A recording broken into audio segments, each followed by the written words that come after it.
Building and road workers federation SSLC+2 പരീക്ഷകളിൽ വിജയം നേടിയ യൂണിയൻ അംഗങ്ങളുടെ മക്കളെ ആദരിച്ചു. ആർ നാരായണൻ മാസ്റ്റർ വിദ്യാഭ്യാസ അവാർഡുകളും വിതരണം ചെയ്തു.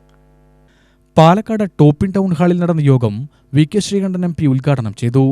ആരാണെങ്കിലും അവരുടെ ജോലി സ്ഥലത്തേക്ക് മക്കളെ കൊണ്ടുപോയി തങ്ങളുടെ ഒരു ദിവസത്തെ അനുഭവം അല്ലെങ്കിൽ 1-2 ദിവസത്തെ അനുഭവം നേരിട്ട് മക്കൾ കാണാനിടയായാൽ അവരുടെ അനാവശ്യമായ വാശികളും ആഗ്രഹങ്ങളും കുറയും.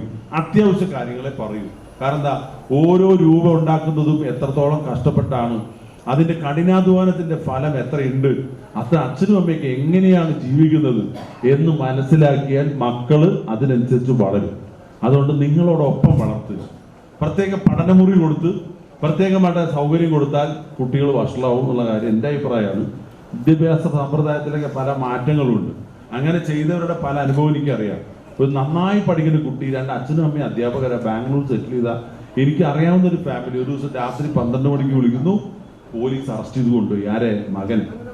നല്ല സൽസ്വഭാവിയാണ്, എല്ലാവരായിട്ടും നല്ല സൗഹൃദം.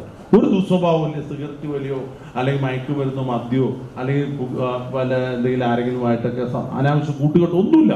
നല്ല പയ്യൻ. ഇയാൾ ഞെട്ടിപ്പോയി. അധ്യാപകനാണ്, ഭാര്യയും അധ്യാപികയാണ്. 2 പേരും രാത്രി എന്നെ വിളിക്കും. ഞാൻ ഈ ബാംഗ്ലൂർ ആരെ വിളിക്കുക എനിക്കും അറിയില്ല. അങ്ങനെ ഇവരെയൊക്കെ വിളിച്ച് കണക്ട് ചെയ്ത് 1 മണിക്കൂർ അവിടുത്തെ കമ്മീഷണർ ഫോൺ എടുത്തു അർദ്ധരാത്രി. എന്നിട്ട് അന്വേഷിച്ചു. 5 മിനിറ്റിനുള്ളിൽ തിരിച്ചു വിളിക്കാൻ പറഞ്ഞു. പയ്യനെ ഒരു കേസുമായി ബന്ധപ്പെട്ട് സംശയത്തിന്റെ പേരിൽ അറസ്റ്റ് ചെയ്തിരിക്കുകയാണ്. രാവിലെ 9 മണിക്ക് അവരോട് ഇന്ന സ്റ്റേഷനിൽ വരാൻ പറയും, വിശദമായ കാര്യങ്ങൾ അവിടെ അറിയിക്കുന്നു. രാവിലെ ചെന്ന് നോക്കിയപ്പോൾ ഞെട്ടിപ്പിക്കുന്ന വിവരമാണ്. കമ്പ്യൂട്ടറൊക്കെ വാങ്ങിച്ചു കൊടുത്ത പയ്യൻ ഈ ഓൺലൈനിൽ ഒരു ബിസിനസ് ചെയ്തു. ഓൺലൈനിൽ ബിസിനസ് അവൻ അറിയില്ല ഇത് എന്താണ് ഏതാണെന്നും. അതിൽ ഒരു മയക്കുമരുന്നിന്റെ പ്രോഡക്റ്റായിരുന്നു. ഒരു 2 വർഷമായിട്ട് പയ്യൻ അത്യാവശ്യം പോക്കറ്റ് മണി കിട്ടുന്നുണ്ട്. പിള്ളേർക്കൊക്കെ ഐസ്ക്രീം മേടിച്ചു കൊടുക്കും, സിനിമ ടിക്കറ്റ് എടുത്തു കൊടുക്കും, ബസ്സിൽ യാത്ര ചെയ്യുമ്പോൾ ഫ്രീ ആവാൻ പൈസ കൊടുക്കും. അവൻ എല്ലാവരുടെയും സുഹൃത്താണ്. ഇവന് ഈ വേണ്ടാത്ത പരിപാടിയൊന്നുമില്ല, ഒരു പരിപാടിയില്ല. പക്ഷെ വിറ്റ സാധനം എന്താണ്? മയക്കുമരുന്നിന്റെ കണ്ടന്റ് ഉള്ളതാണ്. അത് ഇന്റർനെറ്റിലൂടെ പിടിച്ചു. ഇവൻ പ്രതിയായി ജയിലിൽ പോയി. ജാമ്യമില്ലാത്ത വകുപ്പാണ്. ജോസ് തോമസ് അധ്യക്ഷത വഹിച്ചു. രാഹുൽ മാങ്കൂട്ടത്തിൽ MLA മുഖ്യാതിഥിയായിരുന്നു. ചന്ദ്രൻ മുഖ്യപ്രഭാഷണം നടത്തി.